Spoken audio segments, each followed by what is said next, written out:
Niall O'Brien smashed a brilliant 72-ball 100 with 7 sixes as Leicestershire Foxes defeated Hampshire by 6 wickets with 4 balls to spare in a rain-affected Royal London One Day Cup match at the Ageas Bowl in Southampton. Jimmy Adams batted after winning the toss, and after 29 balls passed by without a single boundary, Michael Carberry belted Anthony Ireland over mid-wicket for a 6. Carberry followed that up in the next over with a 4 and this maximum off Nathan Buck as the Hampshire openers began to get a wriggle on. That was some shot by Carberry, but it was possibly bettered by Adams, who reverse swept the first ball he faced from Dan Redfern for another 6. Then Carberry launched into Buck's 5th over. A dot ball was followed up by 2 successive 4s before the former England man pulled a short leg side ball over long leg for another full quota. The over, the last of the 10 of power play, went for 22 runs, and 2 more boundaries to finish it off took Carberry to a thrilling 50 made off only 38 balls. He'd made only 6 off his first 18 before blazing his way to 6 4s and 3 6s. It was wonderful to watch. So 76 runs came in the power play, and with Adams also starting to put bat to ball, these two opened up with a stand of 88 in 12 and a half overs. It was ended by Redfern, with Adams on 24 pulling a ball which would have normally gone to the boundary into the hands of Shiv Thakur. Even better for the Foxes was that Redfern struck again in his next over with the all-important wicket of Carberry, who picked the wrong length and was bowled for a 50-ball 61. Then Jigganate came on to bowl the next over, and with his 5th delivery he found some turn to have Adam Wheater caught behind. Yes, this was a spinner's surface, not that any of Leicestershire's 3 had anything to do with the next wicket, as Sean Irvine, persuaded by Will Smith to take a second run, gave up long before he reached the crease.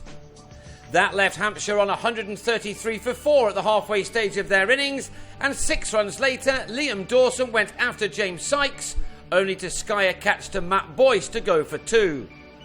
Smith batted solidly for his 40 runs, but he was the next to fall, driving without the necessary due care and attention to Redfern as Sykes struck again.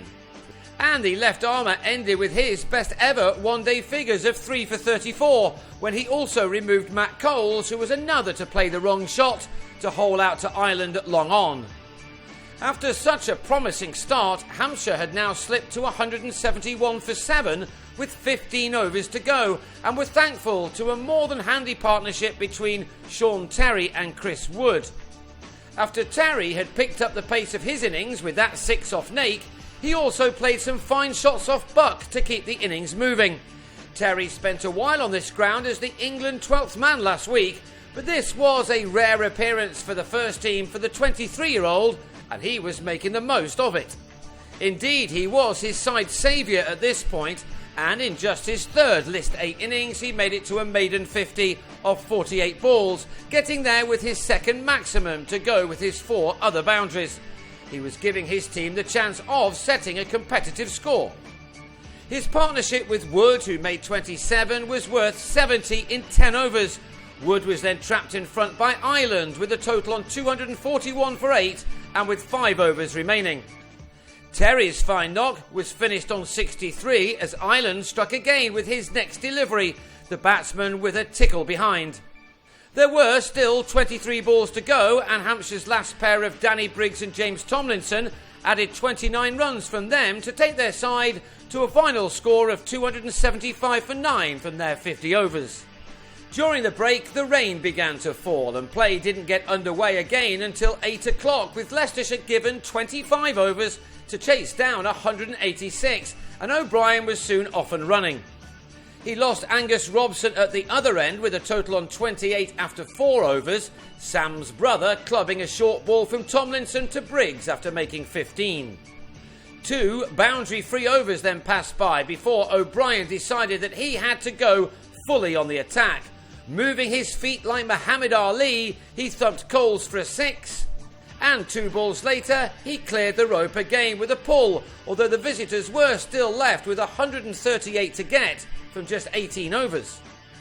O'Brien's brother Kevin has made the headlines before with his big hitting, but this time it was Niall who struck the ball brilliantly. That third maximum was soon followed by a fourth as the Irishman raced to a 50 off 36 balls, hardly bothering to waste time by striking the ball along the ground to the boundary rope. He was clearly charged up. The target was brought down to 71 off the last 10 overs, with O'Brien going the distance again off Smith with an effortless sweep. This was clean hitting at its very best from the 32-year-old.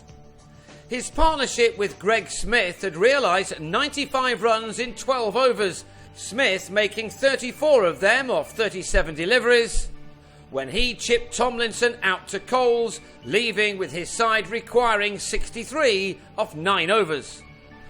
Boyce played a cameo, smashing 7 off 3 before he was bowled by Smith, with 54 now wanted off 47 deliveries. But crucially, as far as Leicestershire were concerned, O'Brien was still in and batting beautifully. He eased Smith over the rope for number 6 in what was a special knock. He had to try to get the job done without Redfern, who timed this shot off Wood well enough, but found Smith in the covers. Wood and Briggs then delivered a couple of tight overs, which left the visitors 20 to get off the final 2, and then 10 off the last 1. Tom Wells with this important boundary in the penultimate over.